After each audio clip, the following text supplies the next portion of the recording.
കർത്താവെ, ഈ മക്കളുടെ യാത്രാ വഴികളെ ആസ്വദിക്കണമേ.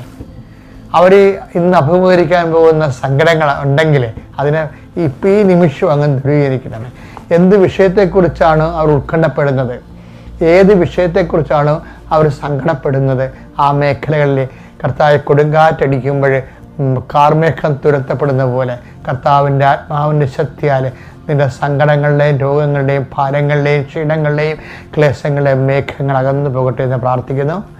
എൻ്റെ കർത്താവിന് ഉന്നതമായ നാമത്തെ കാനായിലെ കല്യാണ കുടുംബത്തെ കടന്നു ചെന്നുകൊണ്ട് കുടുംബത്തിന് വേണ്ടി മാധ്യസ്ഥം വഹിച്ച അമ്മ, പരിശുദ്ധമ്മ ദേവമാതാവ്, നിൻ്റെ കുടുംബത്തിൻ്റെ നിലനിൽപ്പിൻ്റെ എല്ലാ വിഷയത്തിനു മേലും മാധ്യസ്ഥം ലഭിക്കട്ടെ എന്ന് പ്രാർത്ഥിക്കുന്നു.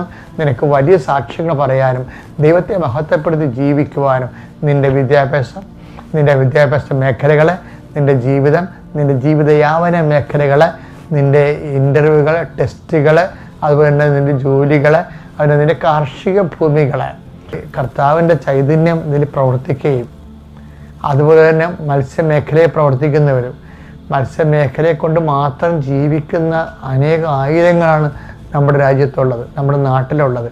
അങ്ങനെ എല്ലാ മേഖലകളെയും കർത്താവ് ആശീർവദിക്കാൻ പ്രാർത്ഥിക്കുന്നു. അതുപോലെ തന്നെ ജോലി ചെയ്യുന്നവർ, ഉദ്യോഗസ്ഥർ, അതുപോലെ അവർക്കുണ്ടാകുന്ന പ്രമോഷൻസ്, PR, അവരുടെ പരീക്ഷകൾ, ചില ആൾക്കാർക്ക് ശമ്പളം കിട്ടിയിട്ടില്ല, അതുപോലെ തന്നെ വെൽത്ത് ഹെൽഡായി പോകുന്നു.